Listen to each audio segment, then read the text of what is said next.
വ്യാജ മോഷണ പരാതിയിൽ തിരുവനന്തപുരത്ത് ദളിത് സ്ത്രീക്ക് മാനസിക പീഡനം ഏൽക്കേണ്ടി വന്ന സംഭവത്തിൽ ഇടപെടലുമായി SC/ST കമ്മീഷൻ.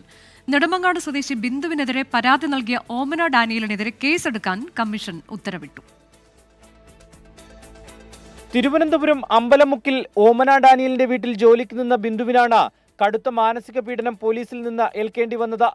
സ്വർണ്ണമാല നഷ്ടപ്പെട്ടെന്ന ഓമന ഡാനിയലിന്റെ പരാതിയിൽ പേരൂർക്കട പോലീസ് ബിന്ദുവിനെ സ്റ്റേഷനിലേക്ക് വിളിച്ചു വരുത്തുകയായിരുന്നു. ഒരു ദിവസം മുഴുവൻ ബിന്ദുവിനെ സ്റ്റേഷനിലിരുത്തി. അടുത്ത ദിവസം ഉടമയുടെ വീട്ടിൽ നിന്ന് തന്നെ മാല കണ്ടെത്തുകയായിരുന്നു. എന്നിട്ടും ഭീഷണിപ്പെടുത്തിയാണ് ബിന്ദുവിനെ പോലീസ് പറഞ്ഞുവിട്ടത്.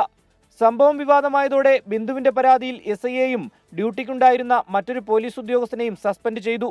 ഇതിനു പിന്നാലെയാണ് വീട്ടുടമ ഓമന ഡാനിയലിനെ ക്രിമിനൽ കുറ്റം ചുമത്തി കേസെടുക്കാൻ SC/ST കമ്മീഷൻ ഉത്തരവിട്ടത്. പേരൂർക്കട SHO കേസെടുത്ത് അന്വേഷണം നടത്തണമെന്നാണ് ഉത്തരവ്. SC/ST കമ്മീഷന്റെ ഉത്തരവിന്റെ അടിസ്ഥാനത്തിൽ പേരൂർക്കട പോലീസ് ഉടൻ തന്നെ ഓമന ഡാനിയലിനെതിരെ കേസെടുത്ത് അന്വേഷണം ആരംഭിക്കും. ബിന്ദുവിന്റെ പരാതിയിൽ നേരത്തെ മനുഷ്യാവകാശ കമ്മീഷൻ ഇടപെട്ടതിനെ തുടർന്ന് ജില്ലയ്ക്ക് പുറത്തുള്ള ഉന്നത പോലീസ് ഉദ്യോഗസ്ഥൻ നടത്തുന്ന അന്വേഷണം പുരോഗമിക്കുകയാണ്. റിനു ശ്രീധർ, 24, തിരുവനന്തപുരം.